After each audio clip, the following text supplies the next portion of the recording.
My son locked me in his guest bathroom for 96 hours without food or water, just so he could mortgage the roof over my head to a loan shark. He thought I was a senile old man who would die quietly on the cold tile. He thought the $8 million Malibu villa he lived in was his to sell. But when I finally walked out of that bathroom, I didn't call the police. I didn't scream.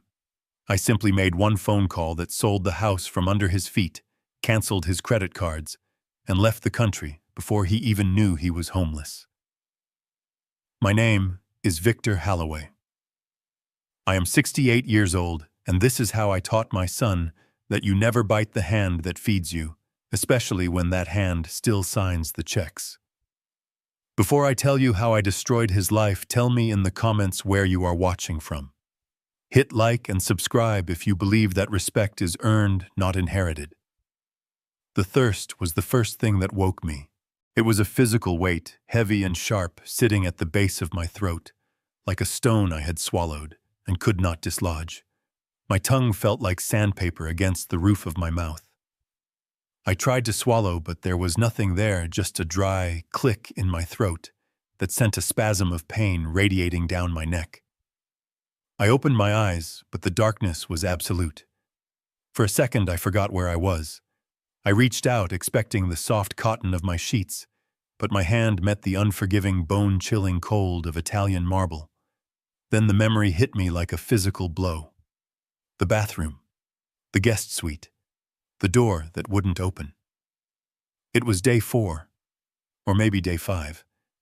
It was hard to tell in the dark. I tried to push myself up, but my arms trembled violently. My 68-year-old muscles had stiffened from sleeping on the hard floor, curled into a fetal position to conserve warmth. I dragged myself toward the sink, my knees scraping against the grout. I reached up, fumbling for the cold metal of the faucet. I turned the handle. Nothing. Not a drop. Not a gurgle. Just the hollow hiss of air. They had cut the water to this room from the main valve outside. It wasn't an accident. A jammed door is an accident. A jammed door with the water supply specifically severed is a prison. I slumped back against the cabinet, the silence of the room amplifying the pounding of my own heart. But then the silence broke. A heavy rhythmic thumping started to vibrate through the floorboards. Bass. Music. It was coming from downstairs. It was loud, celebratory, the kind of house music Brandon played when he wanted to impress people. I mustered every ounce of strength I had left. I grabbed a heavy brass towel holder I had ripped from the wall 2 days ago and slammed it against the door. Brandon, open this door. My voice was a croak, a pathetic rasp that barely carried across the room. I tried again, screaming with my chest, not my throat. Help me. Someone help me. The music didn't stop. If anything, it got louder. I could hear laughter now. The clinking of glass. The distinct, high-pitched shriek of my daughter-in-law Monica laughing at something. They were having a party. My son and his wife were hosting a gala in the very house where his father was slowly dying of dehydration a few feet above their heads. I lay my cheek against the bottom of the door, where a thin sliver of light cut through the darkness. I needed air. The room smelled of stale air and my own fear. Through the crack I saw movement. High heels, expensive red-bottomed heels clicking on the hardwood of the hallway. I knew that walk. It was Monica. She was walking past the door. She had to hear me. I banged the brass pipe against the wood at the bottom of the door right where her feet were. Monica, please. The door is stuck. I need water. The footsteps stopped. I held my breath. I saw the red heels pivot. She was standing right outside. She knew I was in here. She had to know. For a moment, a wave of relief washed over me. It was just a misunderstanding. The lock had broken. She would get the key. She would get Brandon. Then I saw the toe of her shoe pull back and strike the door. A sharp, dismissive kick. Thud. Shh. Quiet in there. Her voice wasn't muffled. It was clear, sharp, and dripping with annoyance. She wasn't trying to open the door. She was scolding a dog. "The old bear is hibernating, Brandon. Leave him be." She laughed a cruel light sound, and the red heels clicked away down the hall, fading into the thumping bass of the party downstairs. I lay there, the cold marble leaching the heat from my cheek, staring at the empty space where her shadow had been. The realization didn't come all at once. It seeped in slowly like the cold. They knew. They knew I was here. They knew I had no water. And they didn't care. I wasn't a guest in my son's home. I was a prisoner. And tonight, while they drank champagne, I was going to die of thirst. I don't know how much time passed. The music eventually stopped. The laughter died down. The house settled into the heavy creaking silence of the ocean front. My head was spinning lightheaded from hunger and dehydration. I drifted in and out of consciousness, dreams of waterfalls and rainstorms taunting me. I woke up to the sound of voices. They were close, right outside the door. I dragged myself back to the threshold, pressing my ear against the wood. The hunger pains in my stomach had turned into a dull, constant ache, but my mind, fueled by adrenaline and fear, was suddenly razor sharp. It was Brandon. He was pacing. I could hear the heavy tread of his footsteps back and forth. "I don't care what the terms are," he was saying. His voice was tight, stressed. "I need the cash by Friday. 2 million. Yes, hard money is fine. I know the interest rate. Look, the equity is there. The house is appraised at 8.5. I froze. He was taking out a loan. A hard money loan. I knew what that meant. High interest, predatory terms, fast cash for desperate people. Brandon had always been a dreamer, a euphemism for a failure who refused to work. He had burned through 3 startups in 5 years, always funded by my generosity, or by loans he couldn't repay. But this was different. He was leveraging the house he didn't own, or at least the house he didn't know he didn't own. "You don't understand," Brandon hissed into the phone. "The inspection is tomorrow morning at 9. The house will be empty. No, my father isn't a resident. He's in assisted living. He's not here. The property is mine, free and clear. I am the sole occupant." "Yes. Just send the appraiser." The line went dead. I heard him sigh a long, shaky exhalation. So that was it. That was why I was locked in the bathroom. The appraiser was coming. If the bank saw an old man living in the guest suite with his clothes in the closet and his books on the shelves, they would ask questions. They would ask if I had tenancy rights. They would want me to sign a subordination agreement. Brandon needed the house to look like a bachelor pad, a clean asset he could leverage to save whatever sinking ship he was currently captaining. He had locked me away like a piece of unwanted furniture so he could commit mortgage fraud. Then I heard Monica's voice. She must have been sitting on the hallway bench. "Did they agree?" "Yes," Brandon replied. "But the interest is 40%, Monica. If this tech deal doesn't go through next month, we lose the house. They'll foreclose in 30 days. "It will go through," Monica said, her voice dismissive. "You always figure it out." "But what about him?" She gestured toward the bathroom door. I could feel her finger pointing at me through the wood. "He's been in there 4 days, Brandon. What if he's—" "You know," dead Brandon asked. The word hung in the air, heavy and cold. I held my breath. My own son. The boy I had taught to ride a bike. The boy I had sat with through algebra homework. The boy whose tuition I had paid, whose cars I had bought, whose mistakes I had fixed for 35 years. "If he is," Brandon said, his voice devoid of emotion, devoid of anything human, "then it solves a lot of problems, doesn't it?" "We can say he slipped," Monica suggested. "Or he had a stroke. He's 68, Brandon. It happens. No one would question it.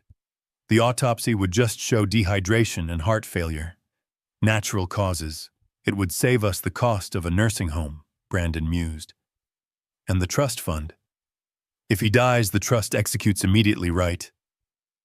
I get everything. Not everything. I thought, my anger suddenly hotter than my thirst. You get nothing. You don't know how the trust works because you never bothered to read the documents I gave you. You never bothered to learn how the wealth was built. You just wanted to spend it. I listened as they discussed my potential death with the casual indifference of a couple deciding what to order for dinner. They weren't worried about me suffering. They were worried about the smell. They were worried about the timing of the coroner relative to the appraiser. We should check on him in the morning, Monica said, yawning. After the appraiser leaves. If he's still kicking, we give him some water and tell him the lock was jammed. We play the heroes.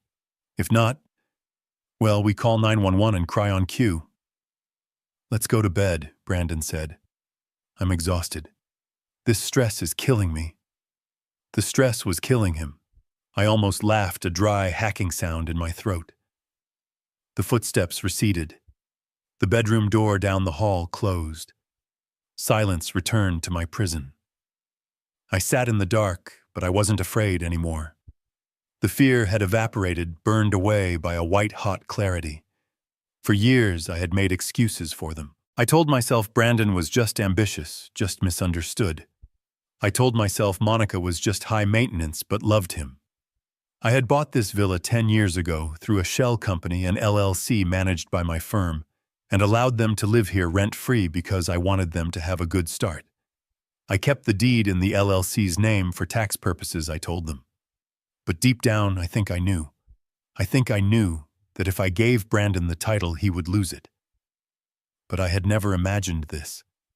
I never imagined he would trade my life for a loan.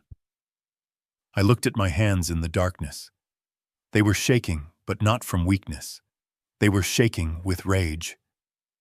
I wasn't going to die in this bathroom. I refused. I was going to survive. I was going to walk out of here. And when I did, I was going to burn their world to the ground. I didn't need violence. I didn't need to shout. I was Victor Halloway. I built skyscrapers in Dubai. I negotiated contracts with governments. I had hidden my true net worth and my power from my son to keep him humble, but clearly I had failed. Now I would show him exactly who he was messing with. I spent the rest of the night licking the condensation off the cold water pipes under the sink. It was metallic and dusty, but it was moisture. I paced the small room 3 steps forward, 3 steps back, forcing blood into my legs. I mentally rehearsed every asset I owned, every account number, every legal clause in the trust. I formulated the plan. Morning came. I knew it was morning because the sliver of light under the door turned gray, then white. I heard the doorbell ring downstairs at 9 sharp. The appraiser. I heard Brandon's voice, charming, confident, showing the man around. Yes, Master Sweet, here. Guest rooms all empty. We use them for storage mostly. No tenants. Just my wife and I. I could have screamed. I could have banged on the door right then. The appraiser would have heard me. He would have called the police. Brandon would have been arrested. But arrests take time.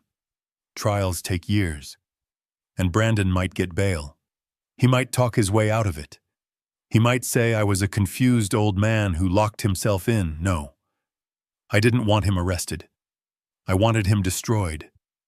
I wanted him to feel the rug being pulled out from under him when he thought he was standing on solid ground.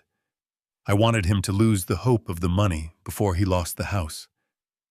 So I stayed silent. I sat on the toilet lid and waited. An hour later, the front door closed. The appraiser was gone. Brandon had secured his fraudulent valuation. 10 minutes later, I heard the key turn in the lock. It was a distinct click. The lock hadn't been jammed. It hadn't been broken. It worked perfectly. The door swung open. Light flooded the room, blinding me. I squinted, raising a hand to shield my eyes. Brandon stood there, framed in the doorway. He was wearing a crisp white shirt and designer jeans, looking every inch the successful entrepreneur he pretended to be. He held a bottle of expensive mineral water in one hand. But his face was a mask of panic. Not real panic. Rehearsed panic. Dad! Oh my God! Dad! He rushed into the room, dropping to his knee beside me. The performance was Oscar-worthy. He grabbed my shoulders, his grip tight. Dad, are you okay? Jesus, I've been trying to get this door open for days. The lock mechanism seized up completely. I called a locksmith, but it was the weekend, and then no one showed up, and I didn't want to use a crowbar because I was afraid of hitting you if you were on the other side. Lies. Smooth fluid lies pouring out of his mouth. He uncapped the water bottle and pressed it to my lips. Drink, Dad. Please drink. I was so worried. I thought I lost you. I drank. I gulped the water down, the cool liquid soothing the fire in my throat. But as I drank, I watched him. His eyes weren't on me. They were darting down to his phone, which was buzzing in his other hand. He was checking a notification. Probably the bank. Probably the loan approval. He was holding his dying father with one hand and checking his illicit cash flow with the other. I lowered the bottle, letting out a ragged cough. I let my body go limp, slumping against his chest. I made my hands tremble violently, spilling some of the water onto his expensive shirt. Brandon, I wheezed, making my voice sound thinner and weaker than it actually was. Dad, I'm here. It's okay. You're safe now. I thought you left me, I whispered, widening my eyes in feigned terror. I screamed for you. Why didn't you hear me? He didn't flinch. I was out, Dad. Monica and we were at the hospital. Her mother, she got sick again. We weren't even here. We just got back and realized the door was stuck. Another lie. I had heard the party. I had heard the music. I had heard Monica's heels outside the door. But I nodded. I let tears well up in my eyes. I clung to his shirt like a frightened child. Oh, thank God, I sobbed. Thank God you didn't abandon me. I was so scared, Brandon. I'm so old. I get so confused. I felt his muscles relax. He bought it.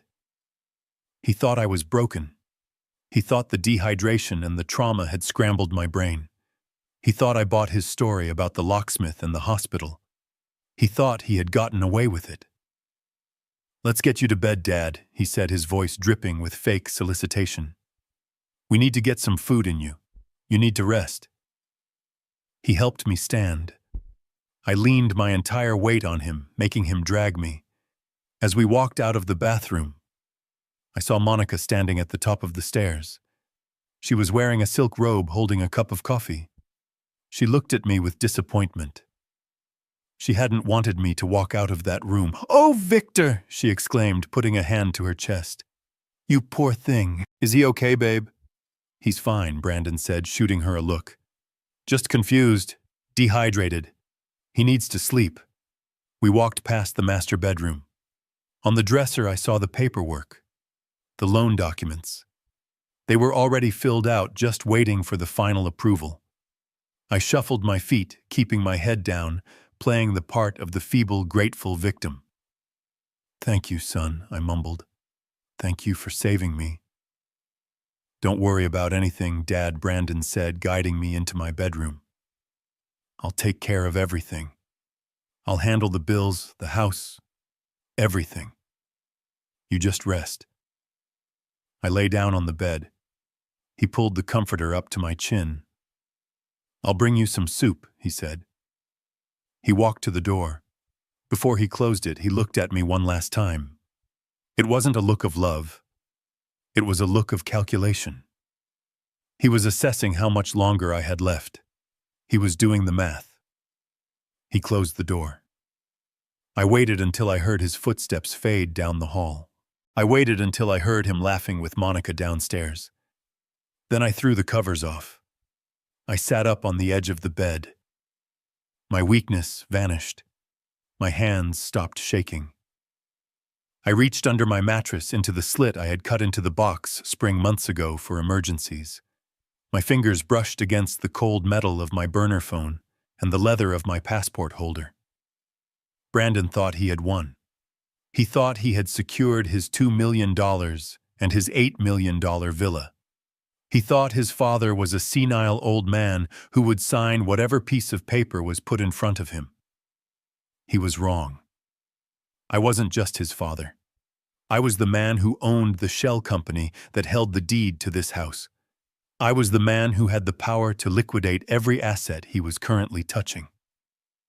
I powered on the phone. The battery was at 40%.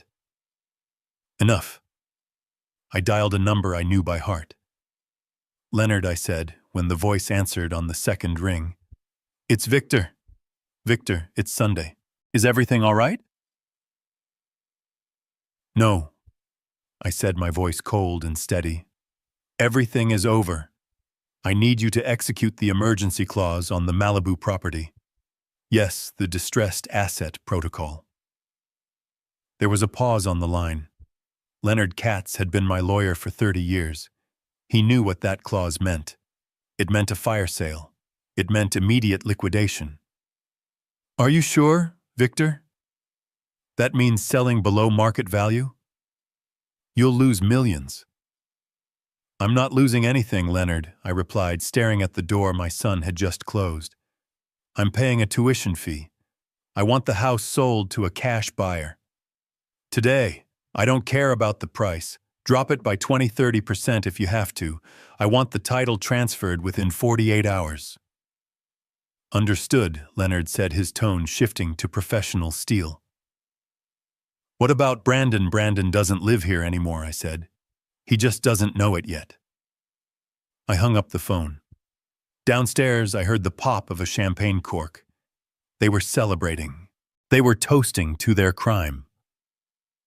Let them drink. It would be the last expensive bottle they ever touched. The clock was ticking, and by the time it stopped, my son wouldn't just be homeless. He would be facing a level of ruin he didn't even know existed. I lay back down, closed my eyes, and waited for my soup. The game had just begun. The smell of roasted garlic and rosemary wafted up the stairs, a sensory taunt after 4 days of breathing sewer gas and mildew. Brandon knocked on my bedroom door. It was a soft, rhythmic rap, the kind you use on a child's door when you want to apologize without actually saying the words. Dinner is ready, Dad, he called out. We made something special, a welcome-back meal. I stared at the ceiling for a moment, letting the rage settle into a cold, hard pit in my stomach. They weren't cooking for me. They were fattening the calf before the slaughter.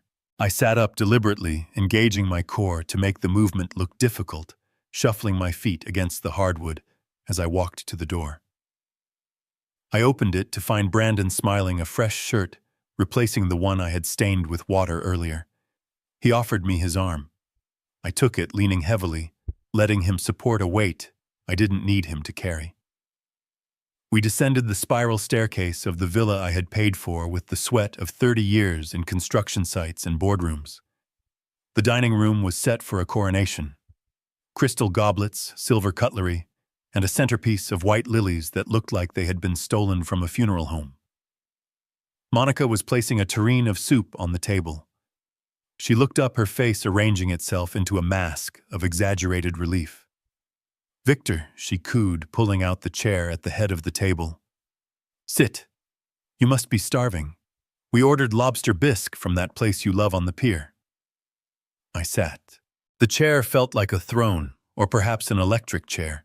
They took their seats on either side of me, flanking me like guards. Brandon poured wine, a heavy dark Cabernet. He filled my glass to the brim, then his, then hers. His hand was steady, but I saw a bead of sweat trickle down his temple. The clock was ticking for him. The hard money loan needed to close. The appraiser had come and gone, but the paperwork wasn't finished. He needed one more thing. To family, Brandon said, raising his glass. To having you back, Dad.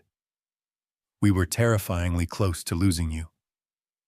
I raised my glass, my hand trembling just enough to make the wine slosh against the sides. To family, I whispered. We drank. The wine was good. Expensive. Probably bought with one of the emergency credit cards I paid off every month. I took a spoonful of the bisque. It was rich, creamy, and hot. My stomach clenched, not used to food, but I forced it down. I needed the energy. So Dad Brandon started setting his glass down a little too hard. We need to talk about what happened. About the bathroom. I kept eating, keeping my eyes on the bowl. What about it? I mumbled. It's concerning. Monica interjected, leaning forward. Her perfume was cloying a floral assault. You locking yourself in like that. Forgetting how to open the door. Not calling out for days. It's not normal behavior, Victor. I didn't lock myself in, I said, letting a note of confusion enter my voice. The door, it just stuck. The lock was fine, Dad, Brandon said gently, his voice dripping with gaslighting. I checked it myself. It wasn't locked. You couldn't figure it out. And that's okay. It happens. Age happens to all of us. But we can't ignore it. I looked up at him. His eyes were wide, pleading, projecting a concern that was entirely manufactured. He was building a narrative. He was writing the script of my senility in real time. What are you saying, son? I'm saying we need to be realistic, Brandon said. You're 68. You're living in this big house. You're forgetting things. You're vulnerable. God forbid if the house caught fire, or if you had a medical emergency you wouldn't be able to manage. He reached under the table. I heard the rustle of paper. My muscles tensed. Here it comes.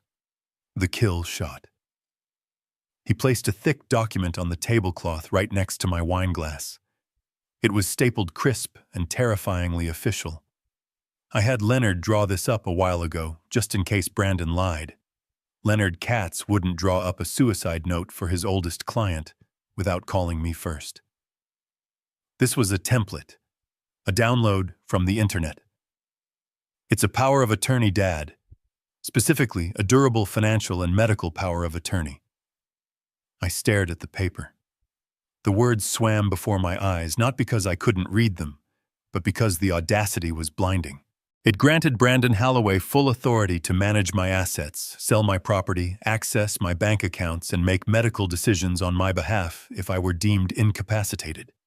And judging by the conversation we were having, my incapacitation was already a decided fact in his mind. Why, I asked, my voice trembling with a mix of acting and genuine fury. Why do I need this? Because I need to pay the bills, Dad Brandon said, his patience thinning. I need to handle the maintenance on the house. I need to make sure your insurance is paid. I can't do that if I have to ask you for a signature every time you get confused or lock yourself in a bathroom. This just lets me take care of you. It lets me handle the heavy lifting so you can rest. Sign it, Victor, Monica urged, pushing a pen toward me. It's for your own good. We just want you to be safe. I looked at the pen. It was a Mont Blanc, a gift I had given Brandon for his college graduation. He was using my own gift to sign away my life. I reached for the pen. My hand shook violently. I watched Brandon's eyes. They were laser-focused on the tip of the pen, hungry, desperate. He needed this signature. The loan shark probably required a title transfer or a guarantor. And since the house was in an LLC, he needed control of the LLC. This document would give him that control. If I signed this, I was homeless. If I signed this, I was dead. I picked up the pen. I brought it to the paper. Brandon held his breath. Monica leaned in. I don't know, I stammered. I should read it first. There's nothing to read. Dad, Brandon snapped, his voice cracking. It's standard legal jargon. Just sign the damn paper so we can eat. He realized his mistake immediately. He softened his tone. "Please, Dad. Just sign it. For my peace of mind." I nodded slowly. "Okay. Okay, son. If you say so." I moved the pen to the signature line, but as I did, I let my elbow spasm. A violent, jerky movement. My arm lashed out, hitting the heavy crystal goblet of red wine. It tipped. The dark liquid surged out like a tidal wave, crashing directly onto the document. The paper soaked it up instantly, turning from crisp white to a soggy, bleeding purple. The ink of the printed text blurred into illegibility. The wine spread across the tablecloth, dripping onto Brandon's lap. "No," Brandon roared, jumping up. He grabbed the document, shaking it, purple drops flying everywhere. It was ruined. A sodden, useless pulp. "Dad, what is wrong with you?" he screamed, his face twisting into a mask of pure hatred. I shrank back in my chair, dropping the pen. "Oh no. Oh, I'm so sorry. I'm so clumsy. My hand, it just jumped." Monica was dabbing at the table with a napkin, shooting daggers at me with her eyes. "You ruined it," she hissed. "You ruined the whole document." Brandon threw the soggy paper onto the floor. He looked like he wanted to hit me. He looked like he wanted to finish the job the bathroom hadn't. He ran a hand through his hair, breathing hard. He was calculating. It was Sunday night. No lawyers were open. He couldn't get another draft printed and notarized until tomorrow morning. But the loan shark was expecting the paperwork first thing. "I'm sorry, Brandon," I whined, playing the pathetic old man to the hilt. "I'm just so shaky. I'm so sorry." "It's fine." Brandon choked out, his voice tight with suppressed violence. "It's fine. We'll do it tomorrow. I'll print another one in the morning. We'll go to the notary together." I nodded eagerly. "Yes, tomorrow. I'll sign it tomorrow, when I've had some sleep. I'm just so tired right now." "Go to bed," Brandon said, not looking at me. "Just go to bed, Dad." I stood up, using the table for support. I looked at the mess I had made. The wine looked like blood on the white cloth. A foreshadowing. "Good night, son," I said. "Thank you for the soup." I shuffled out of the room. I felt their eyes boring into my back. They hated me. They despised my weakness, my age, my existence. They thought they had lost a day, a minor inconvenience. They didn't realize they had just lost everything. I climbed the stairs, my heart hammering a rhythm of war. Tomorrow. He wanted to go to the notary tomorrow. He wouldn't get the chance. By the time the sun rose, I would be gone, and the avalanche I was about to trigger would be unstoppable. I went into my room and locked the door. Not because I was afraid of being locked in again, but because I needed privacy for what came next. I pulled my burner phone from under the mattress. It was time to make the call that would turn their villa into a tomb. I had bought myself 12 hours. I only needed one. The soup was cold in my stomach, but the taste of victory was already sweet on my tongue. The sun was blinding when I stepped out the front door, a stark contrast to the 4 days of darkness I had just survived.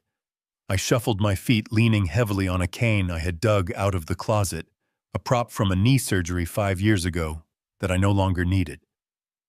Brandon was in the kitchen, furiously typing on his laptop, his phone pressed between his ear and shoulder. He barely looked up when I told him I needed fresh air. He just waved a hand, dismissive, distracted by the frantic reconstruction of the document I had ruined with red wine the night before. He told me to stay in the driveway, to not wander off. I nodded my head, bobbing with the exaggerated tremors of the elderly, and closed the door behind me. I walked down the long paved driveway of the villa, the gravel crunching under my orthopedic shoes. I stopped at the mailbox, pretending to catch my breath, checking to see if he was watching from the window. He wasn't. He was too busy trying to figure out how to mortgage a property he didn't own to pay off a debt he couldn't afford. The moment I turned the corner out of sight of the house, the cane lifted off the ground. My back straightened. The shuffle disappeared, replaced by the long, purposeful strides of a man who had walked construction sites in steel-toed boots for 40 years. I checked my watch. 9:15. Leonard was never late. 2 blocks away, parked in the shadow of a large oak tree near the community park, was a black sedan. Tinted windows. Nondescript. It was the kind of car that whispered power without shouting money. I opened the back door and slid into the cool leather interior. Leonard Katz sat in the front seat, turning to face me. He looked older than the last time I saw him, the lines around his eyes deeper, but his gaze was as sharp as a razor. He took in my appearance, the slightly gaunt cheeks, the dark circles under my eyes, the way my hands were clenched into fists on my knees. He didn't ask if I was okay. He knew better. He knew that if I was calling a meeting like this, things were far beyond okay. "You look like hell, Victor," Leonard said, his voice a low rumble. "I feel like I just woke up from a coma," I replied, my voice devoid of the tremor I used with my son. "Drive. Just drive around the block. I don't want to be stationary." The car pulled away from the curb, gliding silently through the streets of Malibu. We passed mansions with manicured lawns, the kind of places owned by tech moguls and movie stars, the kind of place my son thought he owned. So Leonard said, watching me in the rearview mirror, "You want to trigger the distress clause on the Malibu property. Talk to me. What did Brandon do? Did he miss a rent payment? Did he throw a party that got the cops called? He tried to kill me, Leonard." The car didn't swerve, but I felt the tension snap into the air like a rubber band. Leonard slowed down, pulling the car to a crawl. "Explain," he said. I told him. I told him about the bathroom, the 4 days without water, the conversation through the door, the loan shark, the appraiser, the plan to let me die or declare me incompetent so he could leverage the equity. I told him about the soup and the power of attorney document I had destroyed. I spoke calmly, methodically, listing the facts as if I were outlining a structural failure in a building blueprint. But with every word, I felt the cold fury rising again, a tide of ice in my veins. When I finished, the silence in the car was heavy, suffocating. Leonard, a man who had practiced law for 40 years and heard every kind of human depravity, looked pale. He gripped the steering wheel until his knuckles turned white. "Jesus, Victor," he whispered. "He's your son." "He's a stranger," I corrected. "A stranger who thinks I'm a resource to be mined. And he's about to find out that the mine has collapsed." Leonard took a breath, composing himself. He switched back into lawyer mode, the professional armor sliding into place. "Okay, so he needs the power of attorney because the title isn't in his name. It's in the LLC." "Correct," I said. This was the secret. The weapon I had kept buried for 10 years. The weapon Brandon was too lazy and too arrogant to uncover. When I bought the villa, I didn't put it in my name, and I certainly didn't put it in his. I created a shell company, Terra Firma Holdings LLC, a faceless, boring corporate entity managed by my firm. Brandon lived there. He told his friends it was his. He told his girlfriends it was his. He even paid the utilities to keep up the charade. But he never saw the deed. He never saw the tax bills, which went directly to Leonard's office. He assumes because I let him live there rent-free that the house is part of his future inheritance, or that I hold the title personally and would just sign it over. He doesn't understand that legally he is a squatter, a guest who has overstayed his welcome by a decade. The loan shark won't lend against the house unless Brandon can prove ownership or control, Leonard mused. That's why he needs you to sign. He needs control of the LLC. Exactly, I said. And he thinks he has time. He thinks he has me trapped in that house, confused and weak. He thinks he can print a new document today and bully me into signing it tomorrow. I leaned forward, resting my hands on the front seat. I want the house sold, Leonard. Today. Leonard frowned, glancing at the dashboard clock. It's Sunday, Victor, and it's an $8 million property. You don't just sell a Malibu villa in an afternoon. The market is soft. It takes months to find a qualified buyer, inspections, escrow. I don't want a market sale, I cut him off. I want a liquidation. I want you to contact the Chen family. Leonard's eyes widened. The Chens. They've been trying to buy into this neighborhood for 2 years, I said. You told me last month they made a cash-off offer on the property next door and got outbid. They have liquid capital. They want a trophy home. Call them. Victor Leonard warned, his voice cautious. If you go to them directly with a distress sale, they are going to smell blood. They will lowball you. You're going to lose 20%, maybe more. We're talking about walking away from almost $2 million just to speed this up. I laughed, a dry, humorless sound. You think I care about the money, Leonard? I have enough money to buy this neighborhood. This isn't a financial transaction. It's an eviction. It's an exorcism. I looked out the window at the ocean flashing by between the houses.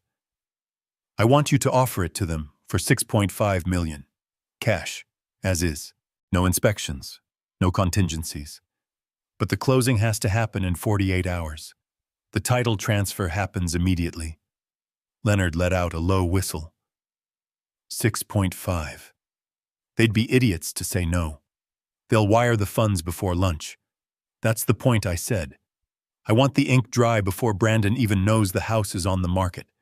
I want the new owners walking through the front door while he's still trying to figure out how to forge my signature. But Victor Leonard pressed, playing the devil's advocate as a good lawyer should. The house is full of his things, his furniture, his life. The contract usually gives 30 days for possession. No possession clause, I said firmly. Immediate occupancy. The Chens can have the furniture. They can have the art. They can have the clothes in the closet for all I care. I want the contract to state that the property is sold, contents included. Brandon leaves with what he can carry. Leonard stayed silent for a long moment, processing the brutality of the move. It was nuclear. It was total war. It was the kind of maneuver we used against hostile corporate takeovers, not against family. Are you sure? Leonard asked softly. Once I make this call, Victor, it's done. The Chens don't play games. If we sign, the house is theirs. Brandon will be on the street. And if he really owes money to loan sharks, this could get dangerous for him. I thought about the bathroom again. I thought about the darkness. I thought about the sound of Monica's heels clicking past the door while I begged for water. I thought about them discussing my death as a convenience. They hadn't cared if it got dangerous for me. They had manufactured the danger. He's a grown man, I said, my voice cold as the marble floor I had slept on. He made his choices. He chose to gamble. He chose to steal. He chose to treat his father like a disposable asset. Now he can deal with the creditors himself. Maybe it will teach him the value of $1. Or maybe it won't. But it's not my problem anymore. I pulled a folded piece of paper from my pocket. It was a list of account numbers. After the sale, I continued, I want you to take the proceeds, combine them with my personal liquid assets, and transfer everything to the Cayman Trust we set up last year. Then I want you to book me a flight. Where are you going? Italy, I said. Tuscany. I haven't been there since Martha died. I want to sit in a vineyard and drink wine that doesn't taste like betrayal. Leonard nodded slowly. He pulled the car over to the curb a few streets away from the villa. He took out his phone. I'll call the Chen's attorney now, he said. They're usually up early. If they agree to the terms, I can have the digital contracts ready for you to sign by noon. Where will you be? I have to go back, I said. I have to play the part for one more day. Brandon is planning a party for tonight. A product launch, he calls it. He's invited investors. He's invited the elite. He thinks he's going to use the house to dazzle them into giving him money. A party? Leonard asked, incredulous. He locked you in a bathroom for 4 days and now he's throwing a party. He thinks I'm resting in my room, I said. He thinks I'm broken. He told me to stay out of sight tonight, to stay in the maid's quarters so I don't embarrass him. I opened the car door, the fresh sea air hitting my face. I'll sign the papers electronically from my room, I said. Get it done, Leonard. And hire security, private security. When the Chens take possession, I want a team there to ensure the transition is smooth. I don't want Brandon to have the chance to damage the property when he realizes what's happening. I will, Leonard said. Victor, be careful. If he finds out what you're doing before the deal closes. He won't, I said. He's too busy counting money he doesn't have. I stepped out of the car and began the transformation again. I hunched my shoulders. I let my hands tremble. I picked up the cane. The powerful architect vanished, replaced by the frail, confused victim. I shuffled back toward the house, toward the prison that was about to become a stage. The deal was in motion. The clock was ticking. Brandon had his party tonight. He wanted to show off his empire. I was going to make sure he had an audience for his execution. I shuffled back into the house through the side door, the heavy oak panel closing behind me with a soft click that felt like the locking of a vault. The silence of the morning had been replaced by a chaotic symphony of excess. The Villa My Villa was being transformed. A team of caterers in black uniforms scurried through the hallway carrying trays of crystal and silver. A florist was constructing an archway of white orchids that must have cost $5,000 alone. In the living room, technicians were installing a lighting rig that looked suitable for a rock concert, drilling into the hand-plastered ceiling I had commissioned 10 years ago. I stood in the shadows of the hallway, leaning on my cane, watching the destruction of my sanctuary.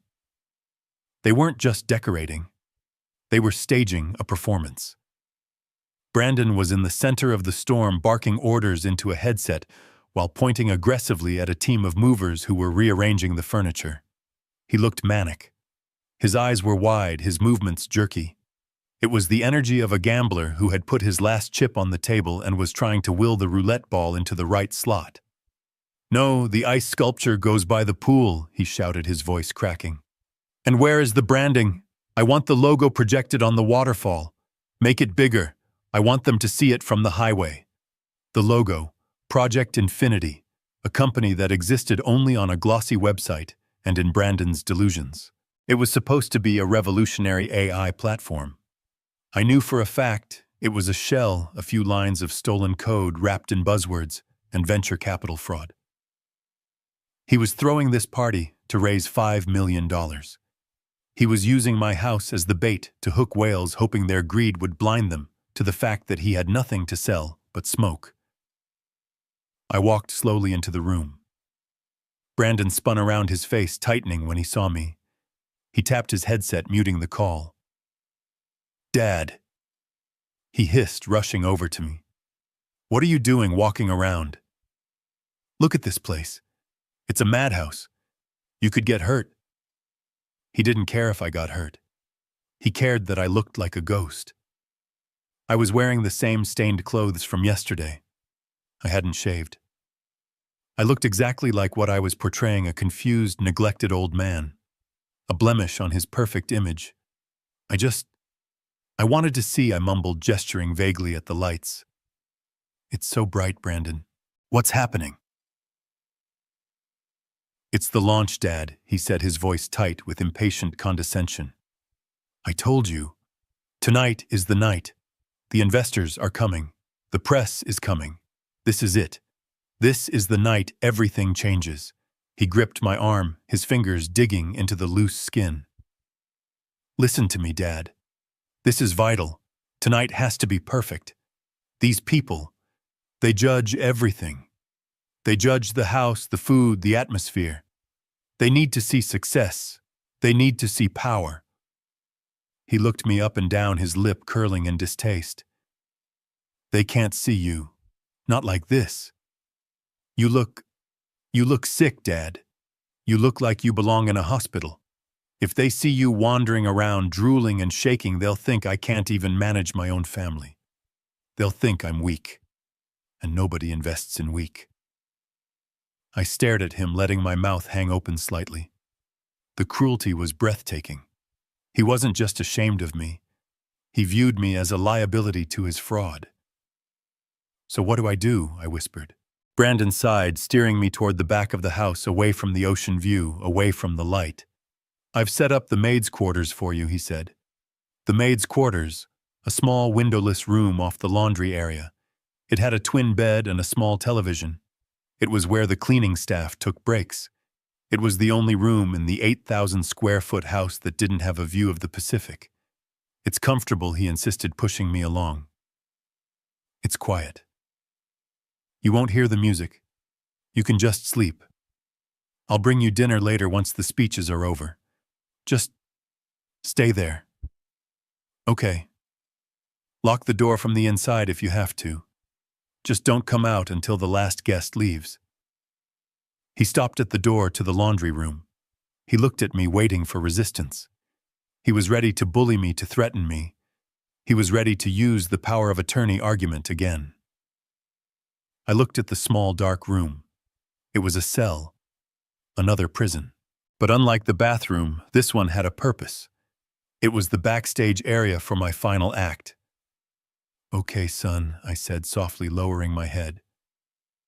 "I don't want to ruin your big night. I'll stay in the room. I'll be quiet." Relief washed over his face. It was almost insulting how easily he believed I had given up. "Thanks, Dad," he said, patting my shoulder. "It's for the best. You'll be safe here." He turned and walked away, already speaking into his headset again, shouting about canapes and champagne vintages. He didn't look back. He didn't see me straighten my spine. He didn't see the cold smile that touched my lips. I walked into the maid's room and closed the door. I didn't lock it. I wouldn't be staying long. I sat on the narrow bed and pulled out my burner phone. It was 11:00 a.m. Leonard's message was waiting. "The contract is signed.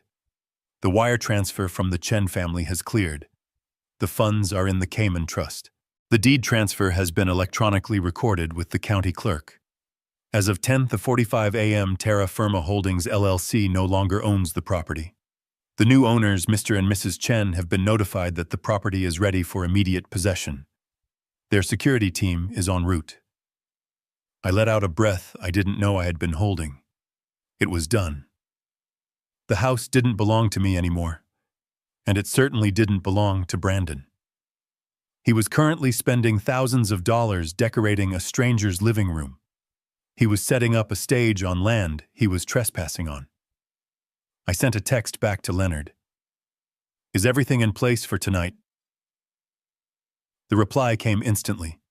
"Yes. The Chens will arrive at 8:30 p.m. My team will be with them." "Victor, are you sure you want to be there? It's going to be volatile."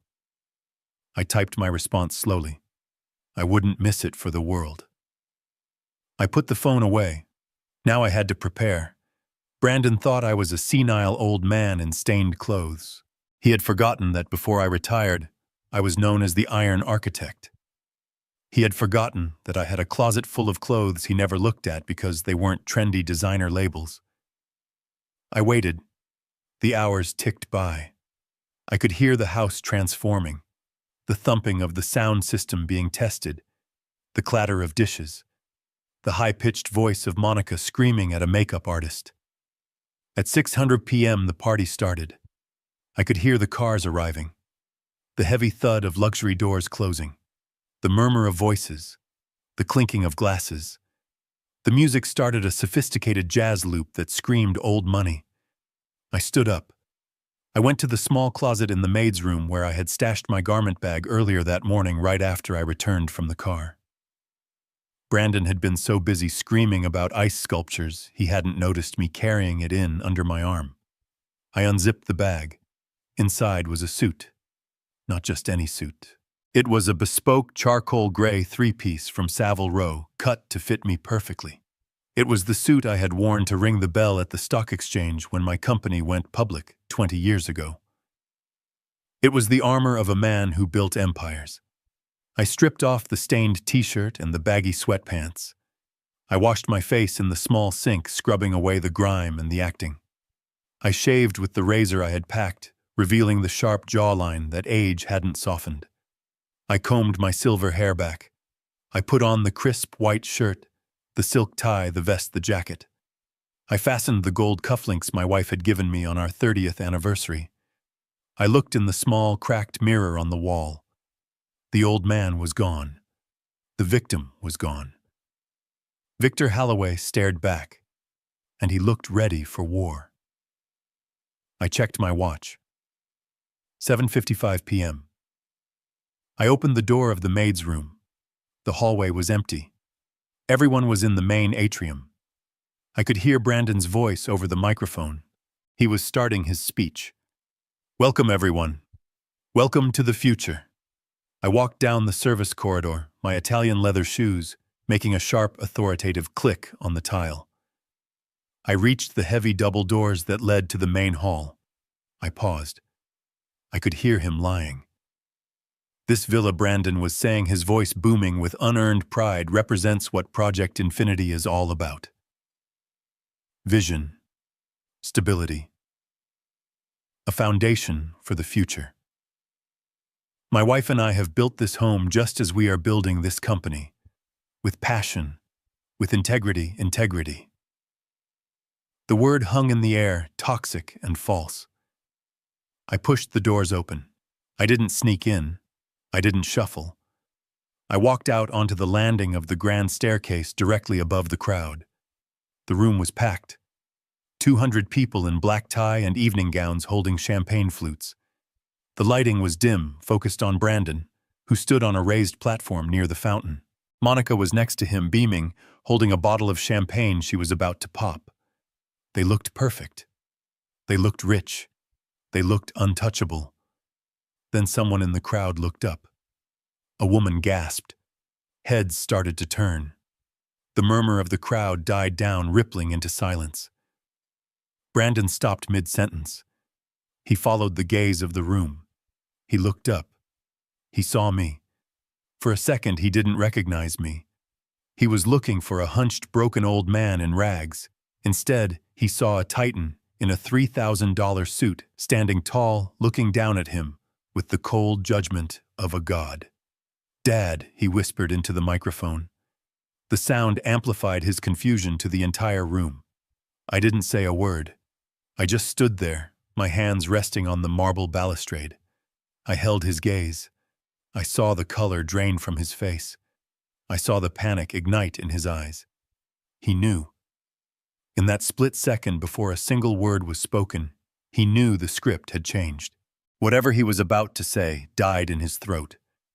Because at that exact moment, the heavy front doors of the villa directly behind the crowd swung open with a crash. The silence shattered. Heads turned again. Leonard Katz walked in. He was flanked by 4 men in dark tactical uniforms, with security badges on their chests. And behind them walked a quiet, elegant Chinese couple. Brandon stepped down from the podium, his microphone feedbacking with a high-pitched squeal. "Who are you?" he shouted, his voice cracking. "This is a private event. Security." "Get them out. There was no security." He hadn't paid them. Leonard didn't stop. He walked straight through the crowd, the guests parting like the Red Sea. He walked right up to the podium, reaching into his briefcase. Brandon Halloway.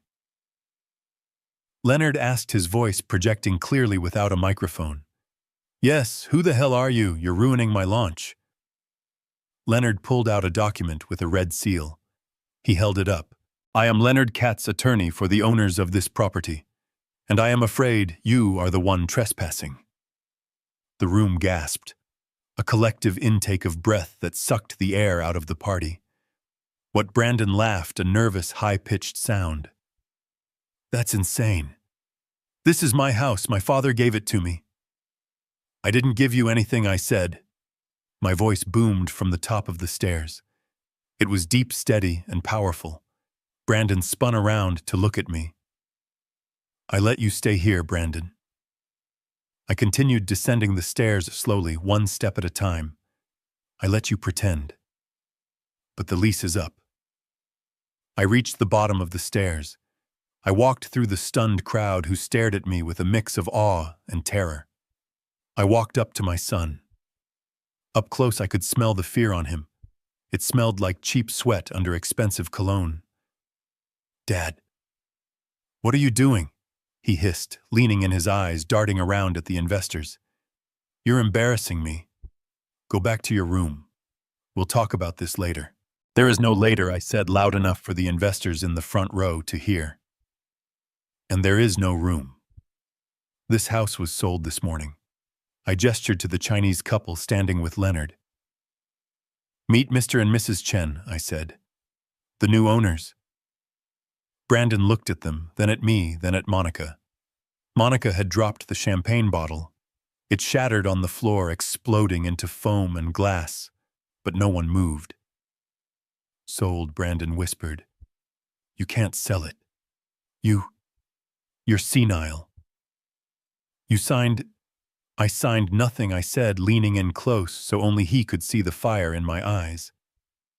I spilled soup on your fraud, and then I sold the asset you tried to steal. Leonard stepped forward. Mr. Holloway, the contract stipulates immediate possession. The property must be vacated. Now, the new owners wish to secure the premises. This is a joke, Monica shrieked, stepping forward. This is our house, we have rights, we have a party. You have nothing, I said, turning to her. You have no deed. You have no lease. You have no equity. And as of right now, you have no guests. I turned to the crowd. I saw the bankers. I saw the tech investors. I saw the loan sharks heavy in the back corner. Ladies and gentlemen, I announced, I apologize for the inconvenience, but this product launch is a fraud, just like the man hosting it. The party is over. Please vacate the premises immediately. Chaos erupted. But it wasn't the chaos of a party. It was the chaos of a sinking ship. The investors turned on their heels. The bankers pulled out their phones. The loan shark's man started walking toward Brandon with a look that promised violence. Brandon stood frozen in the center of his collapsing world. He looked at me, tears of rage and disbelief streaming down his face. You did this, he screamed. You ruined me.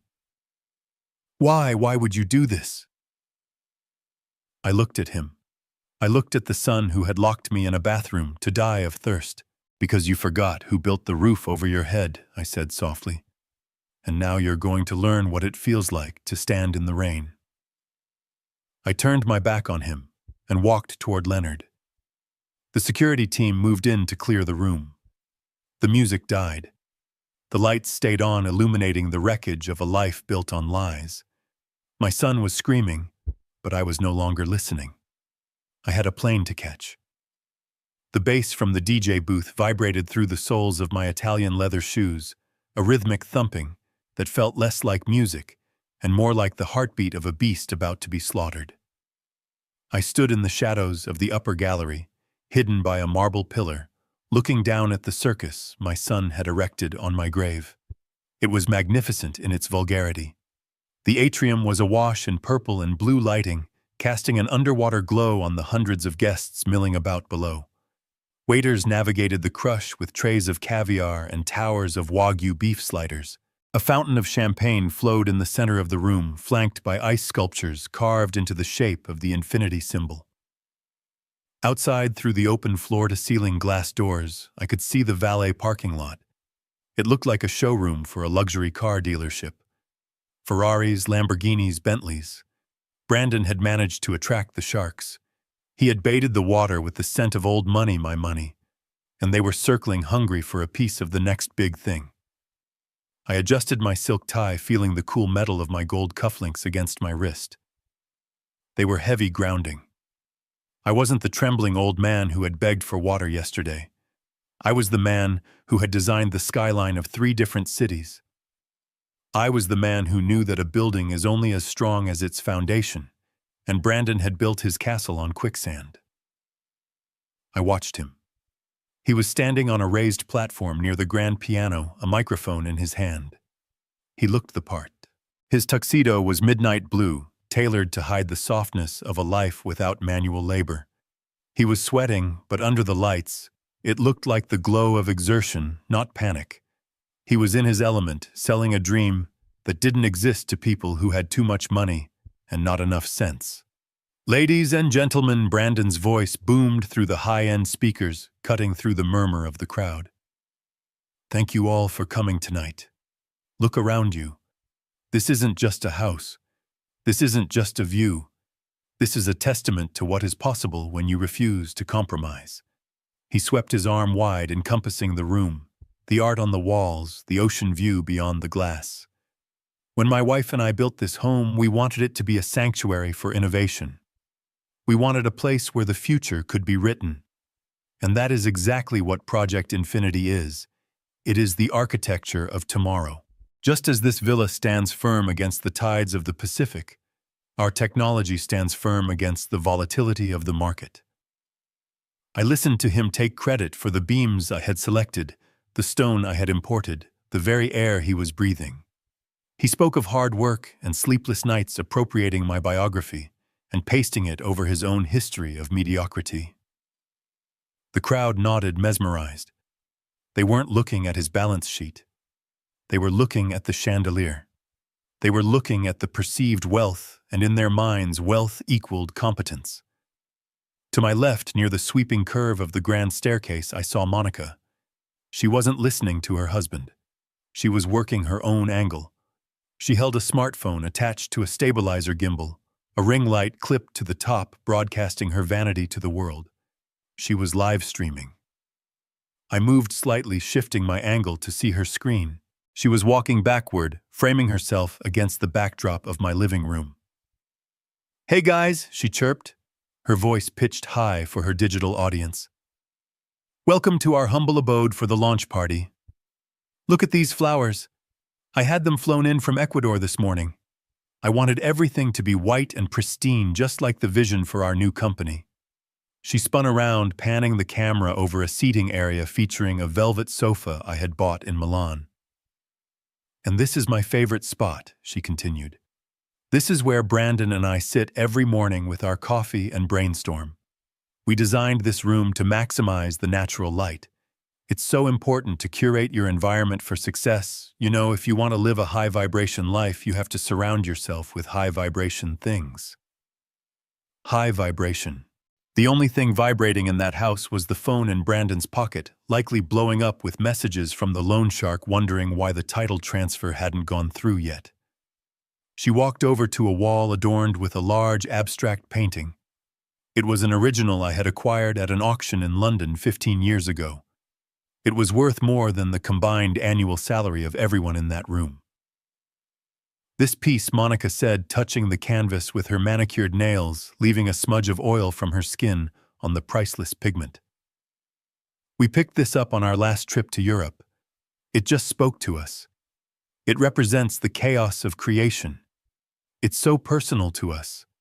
It was personal, but not to them. It was the painting Martha and I had bought to celebrate our 20th anniversary. It was the last big purchase we made before she got sick." Seeing Monica touch it, claiming it as a prop for her influencer narrative, ignited a cold fire in my chest that burned hotter than the thirst had. They had stolen my water. They had stolen my safety. Now they were stealing my history. Enough. The word didn't leave my lips, but it rang in my head like a gavel strike. It was time. I stepped out from behind the pillar. I didn't rush. Men of power do not rush. I walked to the top of the grand staircase, the focal point of the entire atrium. I stood there for a moment, a silhouette against the backlit hallway. I smoothed the front of my charcoal vest. I checked the break of my trousers on my shoes. I was impeccable. I was the Iron Architect. Below me, the party raged on. Brandon was building to his crescendo. "We are asking for $5 million tonight," he shouted, his voice rising with passion. "Not as a donation, but as an invitation. An invitation to join us at the summit, to share in this life, to share in this success." I took the first step down. My leather sole hit the marble stair with a sharp, deliberate clack. It was a sound that cut through the ambient noise of the party like a gunshot. I took the second step. Clack. A woman in the front row, a socialite wearing diamonds that looked heavy enough to drown her, glanced up. Her eyes widened. She nudged the man beside her. He looked up. I took the third step. Clack. The ripple effect was instantaneous. It started from the base of the stairs and spread outward. Faces turned upward. Conversations died mid-sentence. The clinking of glasses stopped.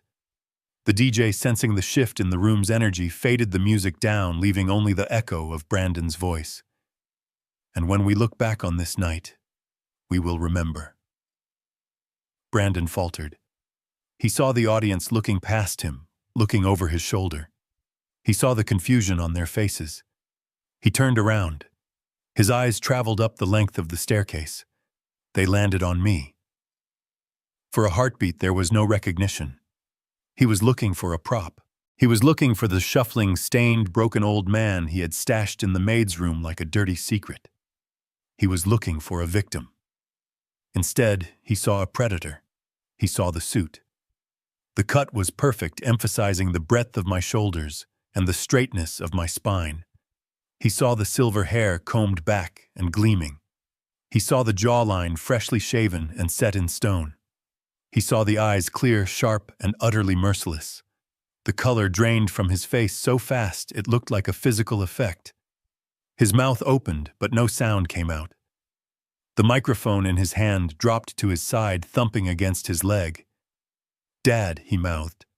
The word was a whisper, but in the sudden, suffocating silence of the room, it carried to the back corners. I didn't answer. I didn't smile. I kept descending one step at a time, my eyes locked on his. I was the descending blade of a guillotine. Monica, who had been busy reading comments on her live stream, finally noticed the silence.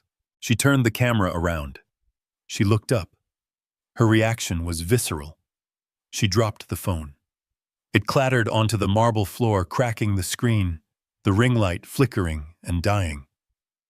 She took a step back, her hand flying to her throat. She looked at me as if she were seeing a ghost. In a way, she was.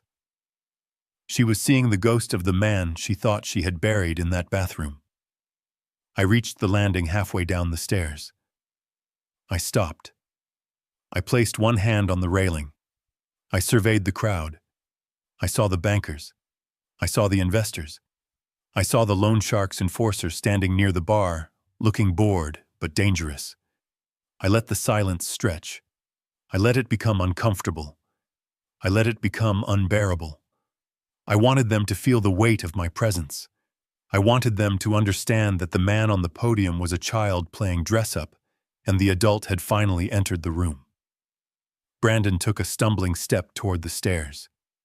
"Dad, what? What are you doing?" He hissed, his voice picking up on the microphone again, sending a frantic, wet sound through the speakers. "Go back to your room. You're sick. You're confused." I looked at him. I looked at the sweat beading on his upper lip.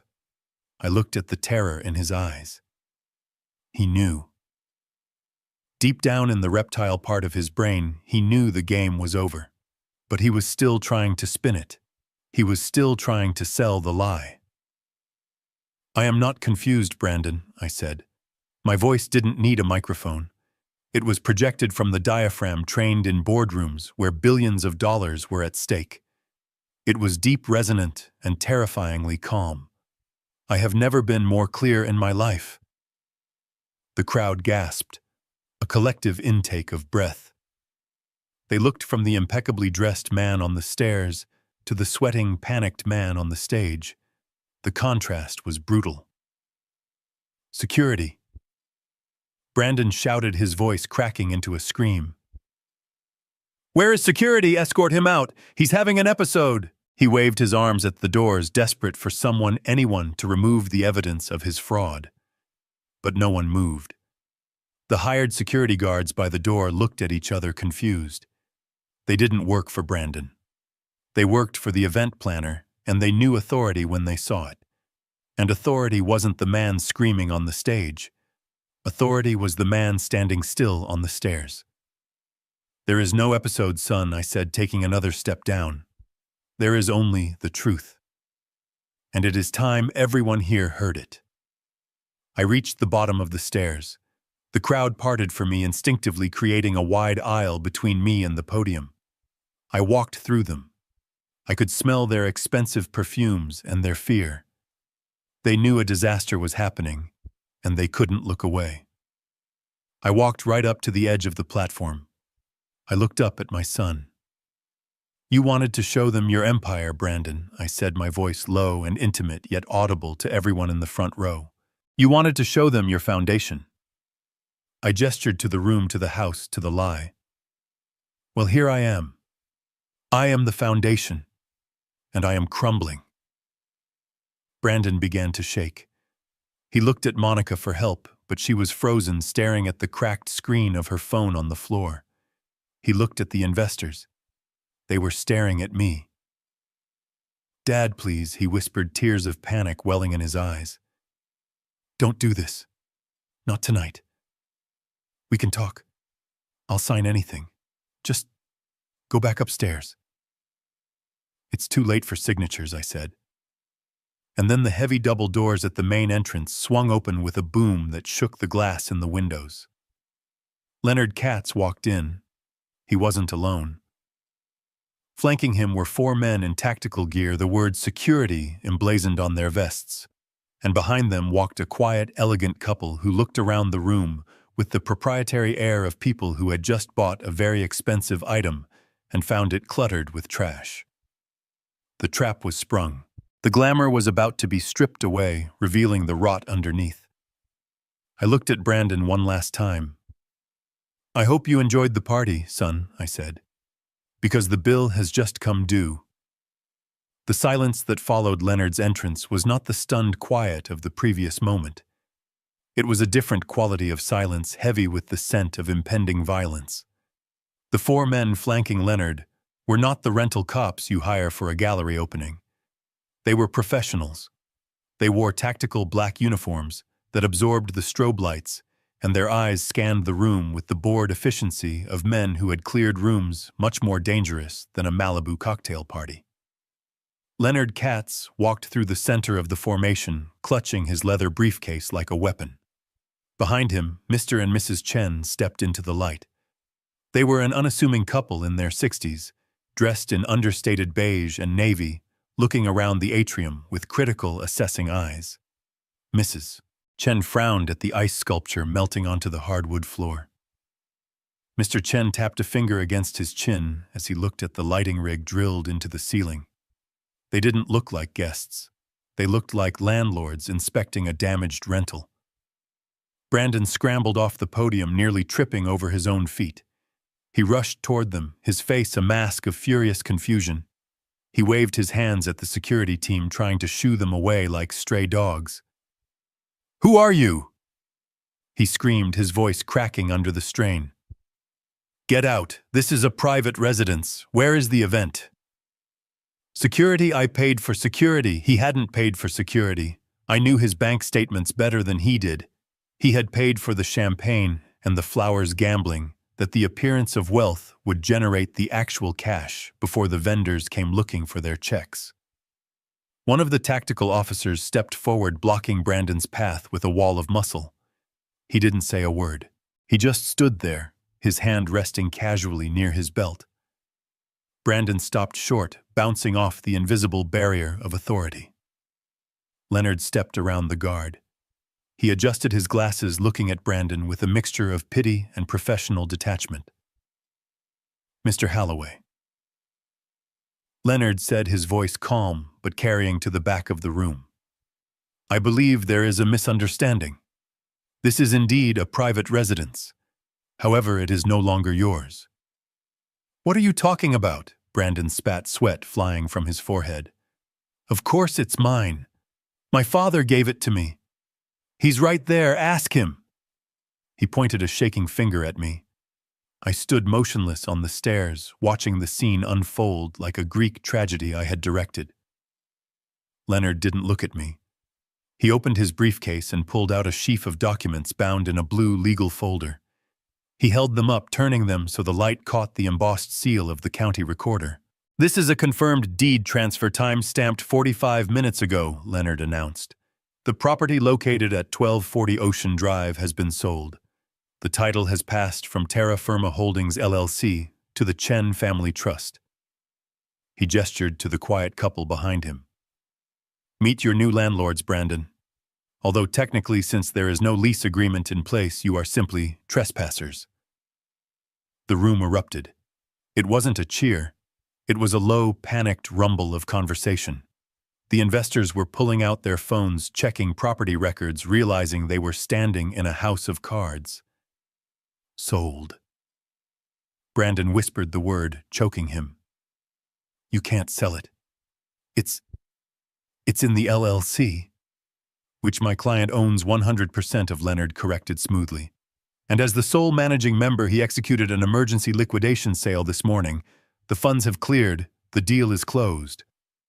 Brandon spun around to look at me. His eyes were wide-rimmed with red, filled with a betrayal that was almost comical given what he had done to me. You sold my house, he screamed. You sold my house while I was throwing a party. I walked down the final 3 steps. I approached him slowly. The crowd parted further, giving us a wide berth. The air conditioning hummed, but the room felt suffocatingly hot. It was never your house, Brandon, I said, my voice steady. It was an investment. And it was a failing investment. So I liquidated it.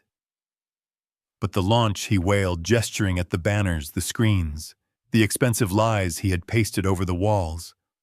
I need this house. I need the equity. The loan was approved. The loan, I said, cutting him off, was fraudulent. You attempted to mortgage a property you didn't own using a power of attorney. You forced a distressed man to sign. I believe that is called attempted grand larceny.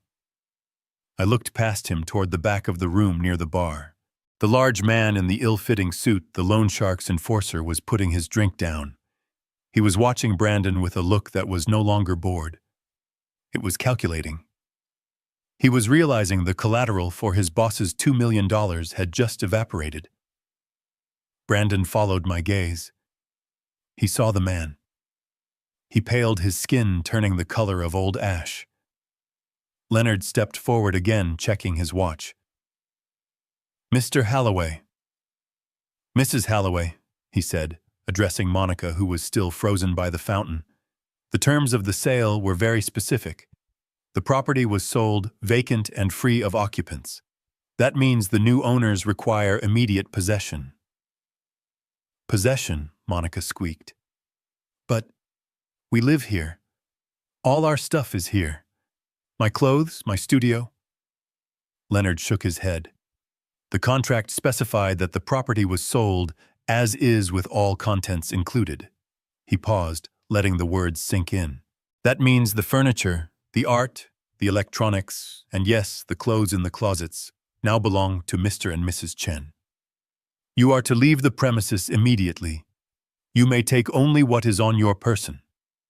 No, Monica shrieked, the sound tearing through the room. You can't do that. My purses, my jewelry is upstairs. Your jewelry, I interrupted, purchased with the credit cards I have been paying off for 5 years, is now the property of the estate. Consider it a partial repayment for the fraud. Mr. Chen stepped forward. He spoke for the first time. His voice was heavily accented, but crystal clear. I want them out, he said to Leonard. Now. I want to change the locks. This party, it is dirty. Too many people. Leonard nodded to the security team. You heard the owner, Leonard said. Clear the room. The security guards moved. They didn't run. They flowed into the crowd with practiced efficiency. Ladies and gentlemen, the lead guard announced, his voice booming. This is private property. You are trespassing. Please exit through the front doors immediately. The police have been notified and are en route to assist with the eviction. The mention of police was the final straw. The crowd broke. The socialites, the bankers, the tech bros, they all scrambled for the door. No one wanted to be associated with a police raid. No one wanted their name in the paper next to a fraud investigation. They dropped their champagne flutes on the tables. They abandoned their half-eaten appetizers. They pushed past Brandon, as if he were invisible. "Wait," Brandon shouted, grabbing the arm of a venture capitalist he had been courting for months. "Jerry, wait. It's a misunderstanding. My dad is... He's having a breakdown. The paperwork is a mess. I can fix it." Jerry shook him off with a look of pure disgust. "Don't touch me, kid," the investor snarled. "You don't own the house. You don't own the IP. You wasted my night. Lose my number." Brandon stood there, his hand still reaching out, grasping at air. The room was emptying fast. The caterers were abandoning their stations, fleeing out the back kitchen entrance. The DJ had already cut the power and was packing his laptop. Monica ran to me. She grabbed the lapels of my jacket. Her eyes were wild, her makeup smearing. "Victor, please," she begged. "You can't let them take my things. My grandmother's ring is in the safe upstairs." I looked down at her hands on my suit. I carefully peeled her fingers off the fabric. "Your grandmother's ring," I said coldly, "was pawned 3 months ago. I saw the ticket in the mail. You sold it to pay for the lease on the Bentley." She gasped, stepping back, her hand flying to her mouth. "How did you—" "I know everything, Monica," I said. "I know about the pawn shops. I know about the credit cards. I know about the conversation through the bathroom door." I leaned in close to her face. "I heard you tell him to let me die." She flinched, as if I had struck her. She looked at Brandon, then back at me, realizing the depth of the abyss they had fallen into. The room was almost empty now. Only the security team, Leonard the Chens, and the loan shark's man remained. The enforcer hadn't left. He was leaning against a pillar, watching Brandon. He took out his phone and typed a message. Brandon saw him. The panic that had been frantic energy turned into cold, paralyzing terror. He knew what that message meant. It meant the debt was being called in. And without the house, he had no way to pay. "Dad," Brandon whispered. He dropped to his knees. He didn't care about his suit. He didn't care about his dignity. He crawled toward me on the marble floor. "Dad, you have to stop this. They're going to kill me. Those men. The loan. If I don't have the house..." I looked down at my son. He was weeping. Snot ran down his nose. He looked pathetic. He looked like the child who used to come crying to me when he broke a neighbor's window. But this wasn't a broken window. This was a broken life. "I warned you," I said. "I told you for years to build something real. I told you to work. But you wanted the shortcut. You wanted the appearance of wealth without the labor." I crouched down so I was eye level with him. "You locked me in a bathroom for 4 days, Brandon. You deprived me of water. You debated whether to call an ambulance or a hearse. You didn't just break the law. You broke the covenant between father and son." "Dad." "I was desperate," he sobbed. "I didn't mean it. You meant every word I said. You just didn't think I was listening." I stood up. I brushed invisible dust from my knees. I walked over to the DJ booth where a microphone still sat on the table connected to the dying sound system. I picked it up. I looked around the cavernous room. The flowers were wilting. The ice sculptures were melting into puddles. The floor was littered with broken glass and abandoned napkins. It looked like the aftermath of a riot. "Attention," I said into the mic. My voice echoed through the empty house, bouncing off the high ceilings. "Mr. Brandon Halloway and Mrs. Monica Halloway, you are hereby evicted. You have 5 minutes to vacate the premises before the security team physically removes you." I looked at the Chens. They nodded. Mr. Chen checked his watch. 4 minutes. Mr. Chen corrected loudly. Brandon looked at me one last time. He looked for a crack in the armor. He looked for the father who had bailed him out of jail when he was 20, who had paid his debts when he was 25. He found only the architect. And the architect had condemned the building. "Come on, Monica." Brandon choked out, scrambling to his feet. He grabbed her hand. "Let's go, we need to go, now." Why, she screamed, pulling away. "We can't just leave." "Look at the guy by the pillar," Brandon hissed. "We have to run." He dragged her toward the door. They ran past me. They ran past Leonard. They ran past the security guards. They ran out into the cool night air, leaving behind their clothes, their jewelry, their furniture, and their dignity. They ran toward the valet stand, only to realize the valet had already left with the keys to the leased Bentley, which I had also canceled an hour ago. I watched them go. I watched them disappear into the darkness of the driveway, two shadows fleeing the light they had tried to steal. I put the microphone down. I walked over to Leonard. "It's done," Leonard said quietly. "Yes," I said. "It is." Mr. Chen walked over to me. He extended a hand. "Mr. Holloway," he said. "Thank you. The house. It has good bones. We will fix the energy. It needs a lot of sage," I said, shaking his hand. "And maybe a priest." I looked around the room one last time. I looked at the spot where I had stood on the stairs.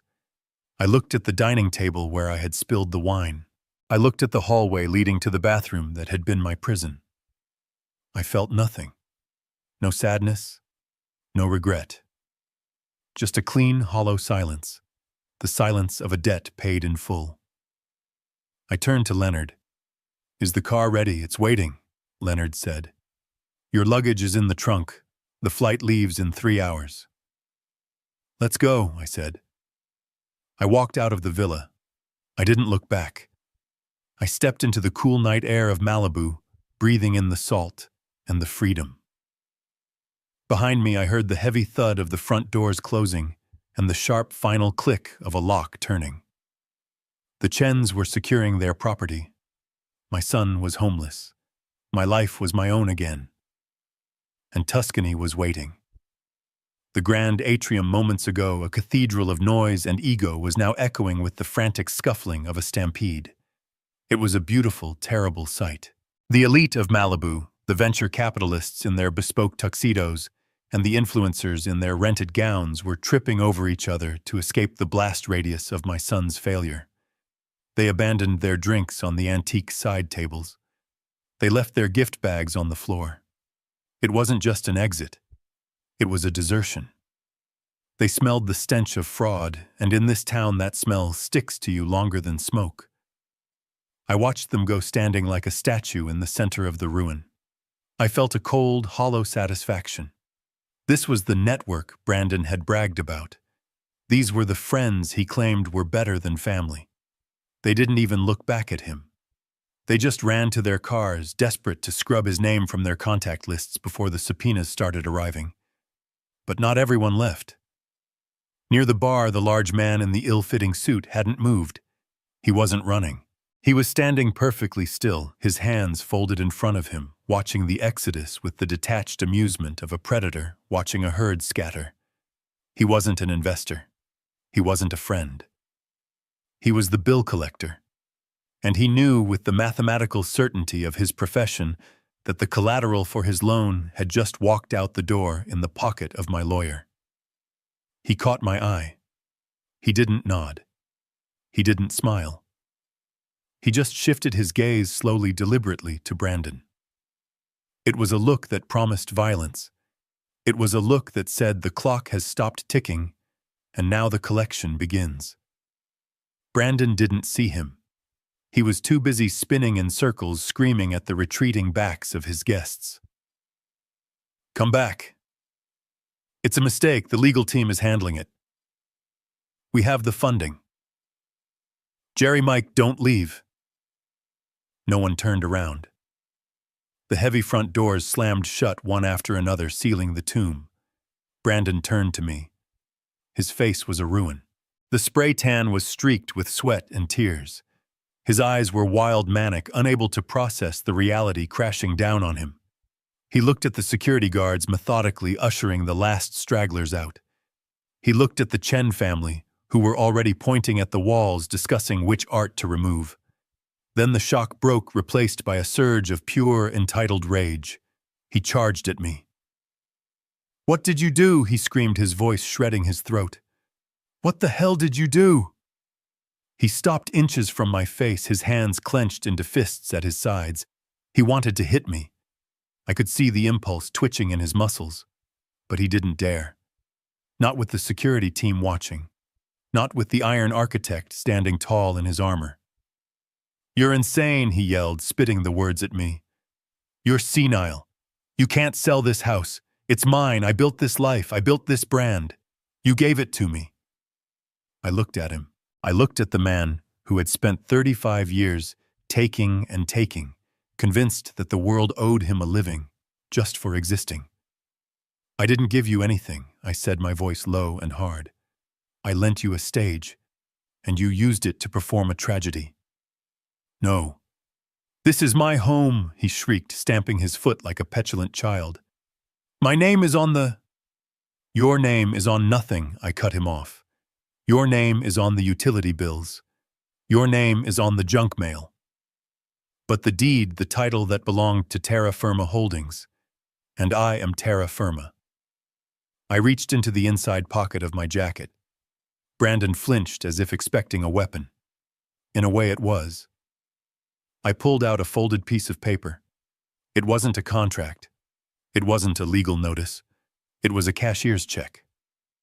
I unfolded it slowly, deliberately, smoothing the crease with my thumb.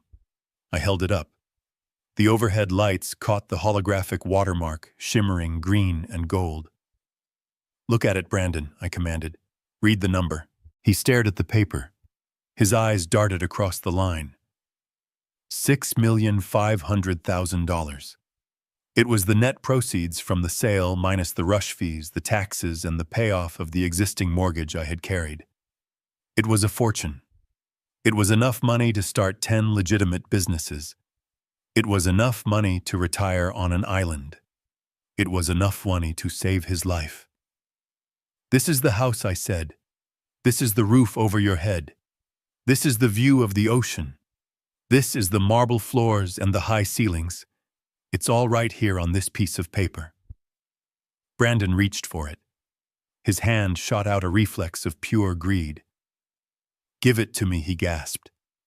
"Dad, give it to me. I can fix this. I can pay them off. I can buy it back." I pulled the check away, tucking it back into my pocket. "No," I said. "You can't." "Why?" he wailed, falling to his knees again. "Why are you doing this to me? I'm your son. Because for 10 years I let you live here," I said, looking down at him. "I let you pretend you were a king because I hoped, I prayed, that if I gave you the environment of success, you would eventually find the substance of it. I thought if I removed the struggle, you would use your energy to build." I paused, letting the silence of the empty room amplify my words. "But you didn't build, Brandon. You rotted. You became soft. You became entitled. And 4 days ago, you became a monster." I stepped closer, forcing him to look up at me. "You locked me in a bathroom," I whispered. "You cut off the water. You listened to me begging for help, and you laughed. You talked about my death as a line item on a spreadsheet. You were willing to let me die of thirst just so you could keep pretending for 1 more month." "I didn't mean it," he sobbed, grabbing at my pant leg. "I was stressed. I was scared. We are all scared." I shouted, my voice finally breaking the calm facade, echoing like thunder. "That is not an excuse for parricide." I yanked my leg away from his grasp. "I intended to leave this house to you, Brandon. It was in my will. It was in the trust." When I died, all of this would have been yours. The millions, the property, the legacy. All you had to do was wait. All you had to do was be a decent human being. I patted the pocket where the check lay against my heart. But 4 days in the dark gave me a lot of time to think. It gave me a lot of time to reevaluate my investments. And I realized that leaving this money to you wouldn't be a gift. It would be a weapon. It would only feed the sickness that is eating you alive. I looked over his shoulder at the enforcer. The man had pushed off the pillar. He was walking toward us. He moved slowly, heavy steps that vibrated the floor. He didn't look at me. His eyes were fixed on Brandon. "I'd rather burn this money," I said, my voice dropping to a cold, final register. "I'd rather shred this check and swallow the pieces than use a single cent of it to bail you out of the hell you created. I'd rather sell my home for a loss than let it shelter a man who would kill his father for a loan." "Dad, look behind you," Brandon screamed, seeing the man approaching. "That guy. He's going to hurt me. You have to help me. You have the money. Just pay him." I turned. I looked at the enforcer. He stopped 10 feet away. He nodded at me, a gesture of respect from one professional to another. He knew I wasn't the mark. He knew I wasn't the debtor. I turned back to Brandon. "I don't have to do anything I said. I am not your bank. I am not your safety net. I am the victim of your crime. And victims don't pay the ransom." "But he'll kill me," Brandon shrieked, scrambling backward, crab-walking across the floor. "Then maybe you should run," I said. I turned away. I didn't want to see his face anymore. I didn't want to see the tears that were only for himself. I didn't want to see the son I had lost years ago. I walked toward the door where Leonard was waiting. The Chens were instructing the security team to sweep the upstairs. The party was over. The cleanup had begun. Brandon's screams followed me. Not screams of apology. Screams of blame. "You're ruining me. This is your fault, you selfish old man." I kept walking. I walked past the melting ice sculpture. I walked past the abandoned trays of caviar. I walked out the front door and down the steps to the driveway. The air outside was crisp and clean, smelling of eucalyptus and the sea. It cleansed my lungs of the perfume and the lies. The black car was waiting, engine idling. The trunk was open. My suitcase was inside. I stopped at the bottom of the stairs. I looked up at the house one last time. The lights were blazing in every window, a lighthouse of vanity. But inside it was hollow. It was just wood and stone and glass. It wasn't a home. It never had been. Behind me I heard the heavy thud of the front door slamming shut. Then, the distinct mechanical click of a deadbolt sliding home. The lock worked perfectly. I got into the car. Leonard closed the door. "Drive," I said. As the car pulled away, I didn't look back at the driveway where my son was presumably trying to explain to a very angry man why he was homeless and broke. I looked forward, toward the airport, toward Italy, toward a life where the only person I had to trust was myself. The check in my pocket felt light. It wasn't money anymore. It was freedom. And freedom, I realized as we sped into the night, has a price. I had just paid it, and it was worth every penny. The night air tasted of salt and finality as I descended the stone steps. Every footfall on the driveway felt lighter than the last, as if gravity itself were releasing its hold on me. Behind me, the villa glowed like a tomb, a mausoleum of ambition that had swallowed my son whole. I didn't need to turn around to know what was happening inside. I could feel the frantic energy of the collapse. The desperate phone calls being made, the realization that the safety net had been set on fire. The Blacktown car was waiting at the curb, its engine purring, with a low, steady rhythm that sounded like escape. The driver, a man Leonard had vetted personally, stood by the open rear door. He didn't look at the house. He looked at me, his expression professional and blank. He saw a man leaving a party early. He didn't know he was witnessing a man leaving a life behind. I reached the car. I saw my leather valise on the seat. It contained my passport, the deed to the vineyard in Tuscany I had quietly purchased 6 months ago, and the burner phone. It was everything I needed. It was everything I owned now, or at least everything that mattered. I placed a hand on the roof of the car, ready to slide into the dark interior and vanish. But chaos, I had learned, rarely lets you leave without one last scream. "Victor, wait, please." The voice was shrill, tearing through the calm of the night. I paused. I didn't want to turn. I wanted to get in the car and close the door on this chapter forever. But I knew I had one last loose end to tie, one last message to deliver. I turned slowly. Monica was running down the driveway. She had lost a shoe. She was limping, her expensive gown torn at the hem where she must have tripped in her haste. Her hair, usually a helmet of perfect lacquer, was wild and windblown. Mascara ran down her cheeks in black rivulets, making her look like a tragic clown in a play that had gone horribly wrong. She reached me breathless and gasping, clutching her side. She grabbed my arm with claw-like fingers. Her grip was desperate, painful. "Victor, you can't go," she sobbed, her chest heaving. "You can't leave us like this. They'll kill him. Those men, they'll kill Brandon if we don't pay." I looked at her hand on my sleeve. I looked at her face. I searched for any sign of the woman I had welcomed into my family 5 years ago. I searched for the daughter-in-law I had tried to love. I found only a stranger who had walked past a locked bathroom door and laughed. "We were desperate," she wailed, reading the coldness in my eyes. "We didn't want to hurt you, we got in over our heads, the business failed, the loans piled up. We were drowning, Victor. We just needed a lifeline. We were tung qua hua liu. We just needed the money to start over, tung qua hua liu." Desperation breeds recklessness. It was a pathetic excuse. Desperation might make you steal bread. Desperation might make you lie.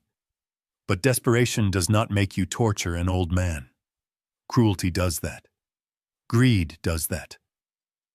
I gently but firmly removed her hand from my arm. "You didn't need a lifeline, Monica." I said, my voice soft but carrying the weight of a judge's gavel. "You needed a victim, and you chose me because you thought I was weak." I turned and got into the car. I sat on the plush leather, the smell of new upholstery filling my nose. I signaled the driver. He began to close the door. "No," Monica shrieked, throwing herself against the door, preventing it from latching. She pressed her face against the glass, her breath fogging it up. "Please, give us something, anything. You have millions, you can't leave us with nothing. We're family." Family. The word had lost all meaning. It was just a sound she used to manipulate a key she tried to jam into a lock she had already broken. I looked at her through the window. I saw the naked greed behind the panic. She wasn't crying for Brandon. She wasn't crying for the family. She was crying because the ATM was driving away. I sighed. I reached into the inside pocket of my jacket. I pulled out a thick, cream-colored envelope. I had prepared it that morning, sitting in the maid's room while Brandon screamed at the florists. It was sealed with wax. It looked heavy. It looked valuable. I rolled down the window 3 inches. Monica stopped screaming. Her eyes locked onto the envelope. Hope, cruel and sharp, flared in her face. She thought I had broken.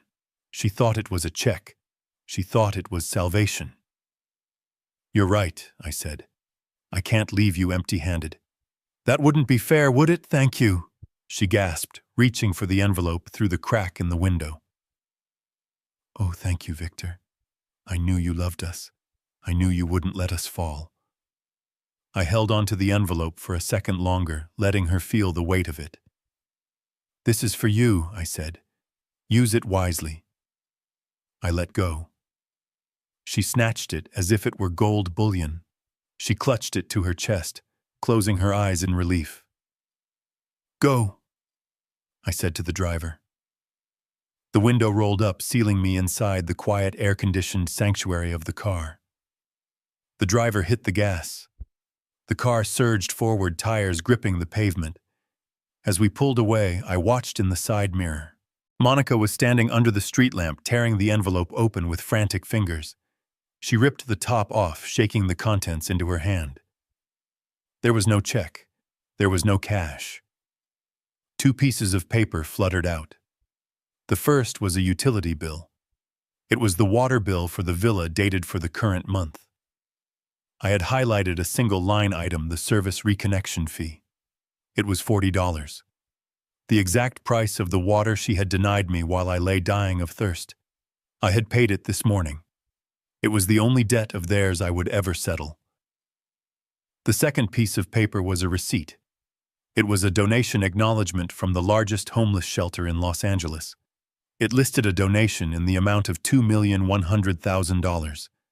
It was the remainder of my liquid assets, everything I didn't need for my retirement in Italy. I watched her figure shrink in the mirror. I saw her stare at the papers. I saw her knees buckle. I saw her collapse onto the gravel of the driveway, screaming into the night, clutching the receipt for the fortune she had murdered her soul to get, and which was now feeding strangers in a soup kitchen downtown. She was screaming at the taillights, but I couldn't hear her. The glass was thick. The car was fast. I turned my head and looked forward. The road to the airport was open and clear. The ocean was a dark expanse to my left, vast and indifferent. I reached into my pocket and touched my passport. The water bill was paid. The house was gone. The money was gone. And so was I. I closed my eyes and let the motion of the car rock me. For the first time in 4 days, for the first time in 10 years, I wasn't thirsty. I wasn't hungry. I wasn't tired. I was just free. The sun here is different. In Malibu, the sun was a spotlight, harsh and demanding, bleaching the color out of everything it touched. Here in Tuscany, the sun is gold. It sits heavy and warm on the shoulders, smelling of baked earth and Sangiovese grapes. I sat on the stone terrace of the small farmhouse I had restored, a glass of deep red wine resting on the table beside a plate of olives and pecorino cheese. It was quiet. Not the silence of an empty room, but the silence of contentment.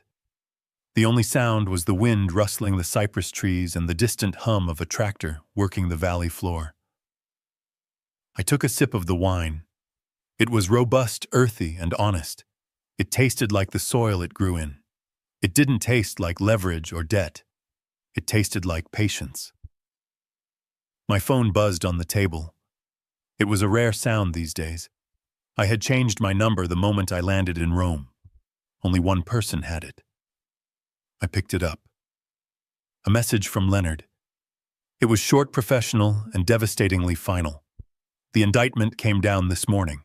Federal charges for wire fraud and identity theft regarding the loan application. The state is also pursuing charges for the forged medical documents. Bail was denied due to flight risk. He is currently in county custody awaiting trial. I read the words twice.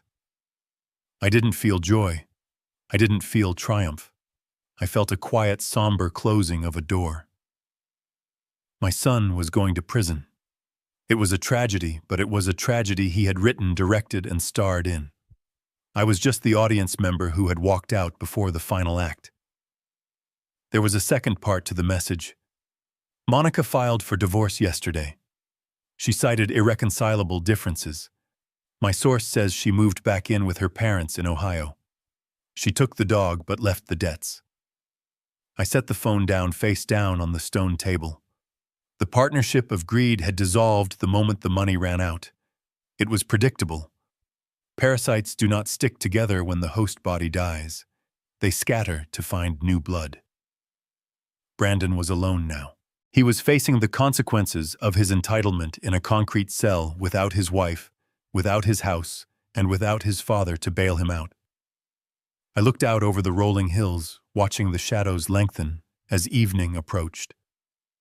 For 40 years, I had built structures of steel and glass, thinking I was building a legacy. I was wrong. A legacy isn't what you build for people. It's what you build in them. I had failed to build character in my son, and perhaps that was my sin to bear. But I had refused to let his lack of character destroy the end of my life.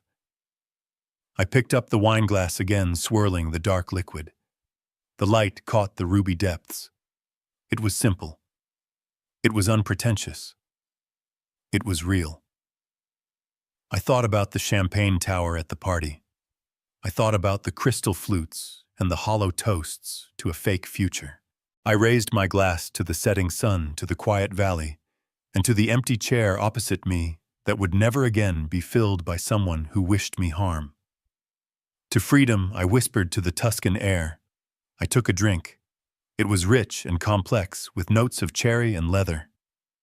Freedom, I realized as the warmth spread through my chest, tastes better than any champagne ever could.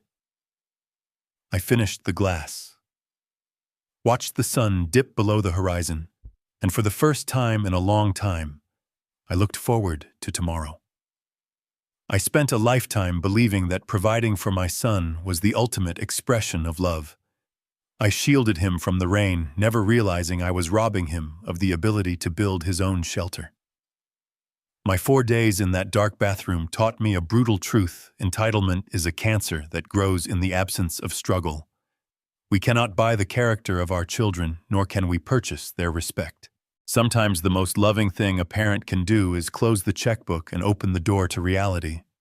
I chose my dignity over my biological obligation, and for the first time in years, I am whole.